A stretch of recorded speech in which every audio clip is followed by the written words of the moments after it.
El abogado de Pedro Castillo mencionó que Vladimir Cerrón es un traidor. También el abogado está denunciando que Pedro Castillo ha sido obligado en el penal bajo amenaza, en el penal de Barbadillo, ha sido obligado para que firme la proclama que leó el día 7 de diciembre para cerrar el Congreso. O sea, ese panfleto no tenía ninguna firma. Han ido al penal y lo han amenazado hasta hacerle firmar este documento. Ha denunciado el abogado de Pedro Castillo. Ha pedido también ahora que ese documento sea rechazado. También mencionó que Aníbal Torres y Cerrón había un acuerdo que había llegado para que Perú Libre, cuando Aníbal Torres se iba a presentar como premier al pleno del Congreso, el plan era que sea rechazado, la cuestión de confianza sea rechazado a todo el gabinete de Aníbal Torres. Ese era el acuerdo que había llegado. ¿Cuál era el objetivo? El objetivo era tener el arma para poder cerrar el Congreso. Y cuando llegan al Congreso, más bien la gente de Perú Libre acabó respaldando a Aníbal Torres cuando eso no era el plan. Entonces evitó como dé lugar a Vladimir Cerrón que se cierre el Congreso. Entonces ha dicho, es un traidor porque nunca respetaron los acuerdos. Vamos a escuchar pasajes de estas revelaciones que ha dado el día de hoy el abogado de Pedro Castillo. Dicho esto, voy a pasar con la tercera pregunta, doctor Bassi. ¿Qué opina usted de la actitud de Vladimir Cerrón, que hace ver al presidente Castillo como si fuera él un traidor? Mire, Porque hizo un video diciendo que el presidente Castillo era traidor, que había abandonado pues por el motivo de que él había sido electo, que se había desviado, ¿no?, de las propuestas iniciales, decía él. ¿Qué opinión usted tiene? mire, en primer lugar, el presidente Castillo tiene que gobernar, tiene que tomar decisiones y tiene que tener la posibilidad de dirigir y elegir a su personal, a su gente, poner políticas de Estado, fijar objetivos, fijar caminos, fijar metas, fijar presupuestos, etcétera. El presidente Castillo es el que gobierna, no gobierna el señor Cerrón. Y acá tenemos que ser claros. Un traidor y que lo abandonó, está en los 101 votos, está Perú Libre. ¿Perú Libre acaso votó en contra o se abstuvo o dijo el presidente Castillo lo van a matar, lo han detenido? Y te voy a decir más, Joseph, te voy a dar una primicia. El presidente Castillo en Barbadillo fue golpeado, tirado al piso y obligado a firmar la proclama del 7 de diciembre a las 11:40. Esa proclama no tenía firma. Esa proclama no tenía autorización. Esa proclama no tenía ni decreto. Y te voy a dar otra primicia. Ha salido en Willax que Willax ha señalado, dijo, acá tenemos el decreto Sí, lo escuché. en el tercer piso ubicado en el palacio. Yo un día he ido al penal y los de Contracorriente me han abordado en la puerta del penal, Barbadillo. Y yo les mandé una carta notarial, haciendo ver varias cosas que y les dije, el tercer piso no es oficina del presidente Castillo. El presidente Castillo ha tenido su oficina en el mismo lugar que ha tenido todos los presidentes y que lo tiene el día de hoy la usurpadora Dina Boluarte, en el primer piso. Y el presidente no maneja computadora, ni fotocopiadora, ni impresora, ni nada. Eso lo manejan los edecanes y la secretaria y personal administrativo. El tercer piso no tiene nada que ver con el presidente ni el despacho presidencial. Ahí está la secretaría y está una oficina en la DINI y hay oficinas de personal que no tienen nada que ver con el presidente y no trabajan ni le ven. Eso es uno. Dos, los decretos supremos, los decretos de urgencia, no se hacen ni en el primer piso ni en el tercero en Palacio, sino se hacen en la PCM, la Presidencia del Consejo de Ministros. Esto es en el otro lado. Entonces, lo han hecho tan mal que han quedado en ridículo, ¿no? Ahora ellos dicen, no, ¿y el fiscal qué hace? El fiscal debe de decir, están pues trayendo un documento falso para incriminar a un inocente y lo rechazo. Le dijo, bueno, vamos a ver, lo vamos a analizar, lo vamos a estudiar. Yo estoy presentando un recurso de prueba prohibida en esa línea para que sea rechazado.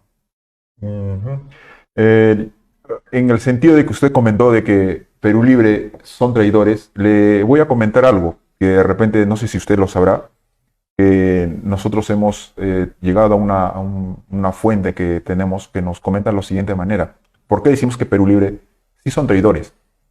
Nos comentan que el 7 de febrero del 2022, cuando el premier Aníbal Torres, pues era el ministro todavía, no era el premier, entonces llega a la casa del doctor Aníbal Torres, llega el señor Vladimir Cerrón y el señor Richard Rojas, ambos de Perú Libre. En esa reunión le proponen pues a Aníbal Torres para que sea el premier.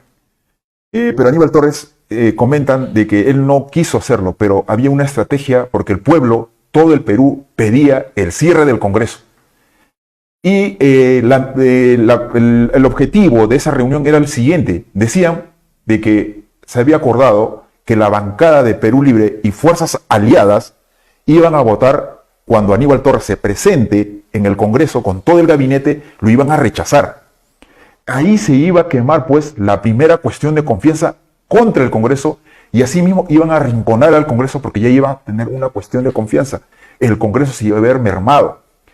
Llega un mes más tarde, el 8 de marzo de ese mismo año, Aníbal Torres va con su gabinete al Congreso, llegan al Congreso y Aníbal Torres y todo su gabinete exponen.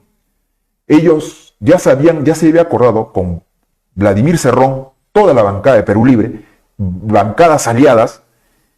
¿Y qué le ocurrió? Que lo que todo el Perú vio y lo que usted también sabe y todos sabemos, votaron a favor de Aníbal Torres, darle la cuestión de confianza. Pero ya se había coordinado un mes antes de que no lo hagan. La gran pregunta es, en este momento, ¿quiénes son los traidores? ¿No serían los de Perú Libre que habían acordado de no darle la cuestión de confianza para así arrinconar al Congreso? Y en estos momentos de repente no estuviéramos pasando estos problemas, no estuvieran pues los más de 100 asesinados, pues no estuviéramos pues dando la soberanía a los extranjeros y evitando diversos problemas de los conflictos sociales. ¿Usted qué opina de lo que yo le acabo de mencionar, que de repente usted no lo sabía o sí lo sabía de repente? Claro, sí, por supuesto, yo sé, y te voy a dar más información en el mismo sentido, y tú tienes razón en eso. ¿Por qué es que este Congreso tiene errores? En primer lugar, vamos a partir, este Congreso, ¿cuál es su problema? El problema es que hay gente buena y hay gente mala. Al ser un puesto que no es renovable, los malos y los buenos ven la oportunidad de su vida porque nunca más van a volver a ser, y eso está mal. Tenemos congresistas como Javier Vallerriestra o como otros personas emblemáticas, Thompson Escurra, o otros como Bedoya Reyes, los patriarcas, los viejos, aquellos que hicieron cátedra, el maestro Thompson, el orejón que le decían, eran gente pues que cuidaban la dignidad, preservaban la decencia y promovían un Estado de Derecho. Entonces, estas personas cuidarían su puesto, su trabajo y al país. No se venden por un plato de lentejas. Entonces, usted me dice de Perú Libre. Los de Perú Libre, por ejemplo, dígame usted, ¿qué cosa buena ha hecho el Congreso? Vea usted a esta congresista que ha cogoteado, ha golpeado a su colega, le ha cerrado la máquina. ¿Acaso el Congreso la ha llamado a ética? La ha premiado y le van a hacer un monumento. Y peor aún cuando le dicen, como usted ha señalado, ha dicho, por mi carácter es que la democracia se ha salvado. Una vergüenza, de verdad. Oye, yo me pregunto, Qué vergüenza. ¿esto es cierto? Yo me pregunto, ¿cómo se va a premiar eso? ¿Cómo los peruanos podemos tolerar? Creo que ¿Cuántas personas, estimado Joseph, son personas que quisieran ir a la presidencia, al Congreso, y ven pues que el Perú, yo voy al penal y me encuentro con Fujimori, me encuentro con Toledo, me encuentro con el presidente Castillo? ¿Cómo es posible que a un presidente de la República la norma peruana lo maltrate de esta forma? En Brasil, si usted ve la norma comparada para que usted meta preso a un presidente, en rigor a Lula, el caso Lula, Lula tuvo que, para que pierda su gobierno, para que pierda su libertad, fue en la última instancia de todas, y después que se puso una acción de habeas corpus y terminó el habeas corpus. Bien lo dijo el presidente de Colombia, Gustavo Petro. Gustavo Petro, fue a la OEA y le dijo a la OEA y le dijo a Almagro, ¿cómo es posible que usted permita que a un presidente de la República, específicamente Pedro Castillo, esté preso sin sentencia penal de un juez penal de primera instancia y que pierda su mandato? Entonces, ¿dónde está la Carta Democrática? Esto es una burla. Y se lo ha dicho con todas sus letras, sus palabras, y siendo más directo y claro que el agua. Ese señor Petro, mis respetos.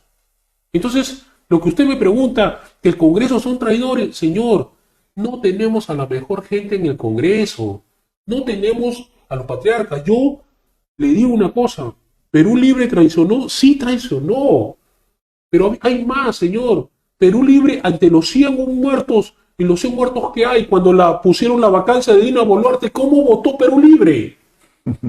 A favor de Dina Boluarte, cuando lo lógico era, oye Dina, por lo menos vótate a un ministro, o por lo menos haz una investigación, o por lo menos contesta a la Corte Interamericana, o por lo menos indemniza a los agraviados, o por lo menos haz una investigación. ¿Qué hizo Perú Libre? No, señor, no pasó nada, miraron al costado. Pero también el defensor del pueblo. También. Este defensor del pueblo, ¿qué ha hecho? No defiende al pueblo. ¿Acaso este defensor del pueblo ha defendido a los 101 muertos? No, señor. No. Entonces, ¿qué ha hecho? No ha hecho nada. No tenemos y deberíamos tener a la mejor gente en el Congreso. Yo no aspiro a ser congresista. Yo soy abogado, penalista, yo soy catedrático, esa es mi función, mi rol, y ese es mi trabajo. Pero la mejor gente debería estar en el Congreso, los mejores jóvenes deberían estar, los idealistas, aquellos que tienen objetivos, no aquellos que entran a saquear al gobierno o decir, estos son mis 5 años de abundancia y caiga quien caiga, yo me quedo acá y muera quien muera, yo me quedo acá, y si tenemos que sacarlo, y si hay una bolsa para sacar al señor Castillo, que lo saquen. Y si hay 100 muertos, no miro. ¿Dónde está? ¿Cómo es posible? ¿Dónde están los militares de carrera? Específicamente el general Quiabra, que ha estado en la guerra, que ha luchado, que sabe qué cosa es la muerte, qué cosa es una guerra. Y defender la soberanía. Y defender la soberanía. ¿Cómo usted me va a decir que Castillo era traición a la patria cuando han ingresado 3.000 militares y nadie dice nada? Han regalado la soberanía. Han regalado. Y las consecuencias y las muertes las vamos a ver nosotros acá en nuestro suelo. Usted tiene un programa, usted tiene ese empresario, usted es joven, usted tiene seguridad, usted va a un sitio, usted tiene hijos, esposa, padres. Entra una guerra que no es de nosotras, porque va a haber un tema geopolítico. Nuestra seguridad, nuestra inversión, nuestro trabajo está en peligro. Esto no lo ha medido, lo ha calculado. Por favor, que alguien diga algo, que un congresista diga que esto no se puede realizar. No creo que lo hagan.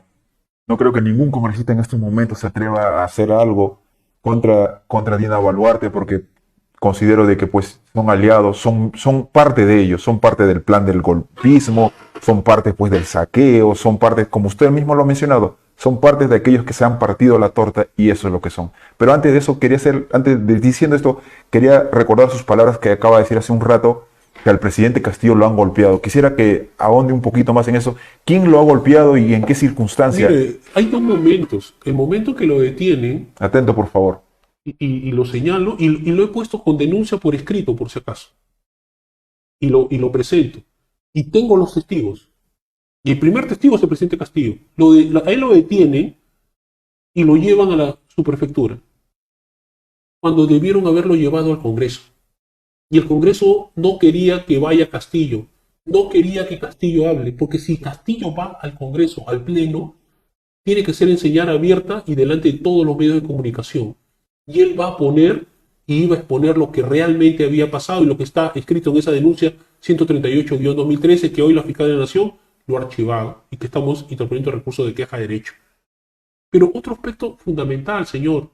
En ese momento va el señor Harvey Colchado, Julio Harvey Colchado, Guamaní. Y lo han visto, y está el audio, y está el video. ¿Qué tenía que hacer ese señor? Nada. Nada, porque él no tenía que investigar nada. Pero fue con todo su equipo a querer golpearlo al presidente Castillo. Tuvo que intervenir un general. Y eso lo han visto todas las personas y todo el personal de seguridad del presidente Castillo, porque Castillo tenía su seguridad permanente, que no podían irse con él. Y se quedaron con él. Y lo vieron. Y tuvo que venir un general que lo votó. Lo votó. Lo votó. Y lo he puesto en la denuncia penal. Pero luego es trasladado a Barbadillo. En Barbadillo lo obligan a firmar la proclama que no tiene firma, que no tiene autorización y que no tiene decreto ley, decreto legislativo ni nada. Y que Willas lo ha querido inventar para ponérselo y sembrarlo. Es la típica que cuando la policía te pone y quiere sacar plata, te pone un quete de marihuana y te siembran una prueba y te dicen que tú estás vinculado al narcotráfico. Es la típica. Y luego te sacan un dinero y se acabó el problema cuando te lo han sembrado, te lo han creado, te lo han inventado, porque eres inocente. Igualito es acá. A Castillo, como no tenían la firma, como no tenían la autorización, como no tenían nada sobre esa lectura, ahora aparece el William. Como no querían que Castillo lo firme, y van a Barbadillo para que lo firme. Y como no querían firmar, lo tiraron al suelo y lo presionaron para que lo firme. Eso también está denunciado. ¿La Fiscalía Nacional lo va a investigar? No lo va a investigar. Entonces, no nos pueden decir que la detención fue legítima. No nos pueden decir que esto está de acuerdo a derecho. Y yo no estoy de acuerdo con ese profesor Campos que dice, y usted lo ha puesto, que como estaba en peligro el Estado de Derecho. Señor, a Castillo ya lo habían golpeado el 6 de diciembre. La señora Dina Boluarte. ¡Qué casualidad! Que hay 3 audios que dicen lo vamos a vacar, estamos preparando. La Patricia Chirino, sí o sí, yo estoy trabajando. Y el día 6 de diciembre le archivan la denuncia. Y el día 7 la hace el presidente. ¿Por qué? ¿Por qué, señor? Porque la ley dice que si tú eres presidente pero tienes acusaciones constitucionales, no puedes asumir. Entonces, ¿por qué el 6 le archivó al Congreso? Estaba planificado. Planificado, dirigido, había reparto de roles, había reparto de funciones y es una organización criminal, señor. Organización criminal. Yo sé. Sí. Bueno, pues gracias por la aclaración.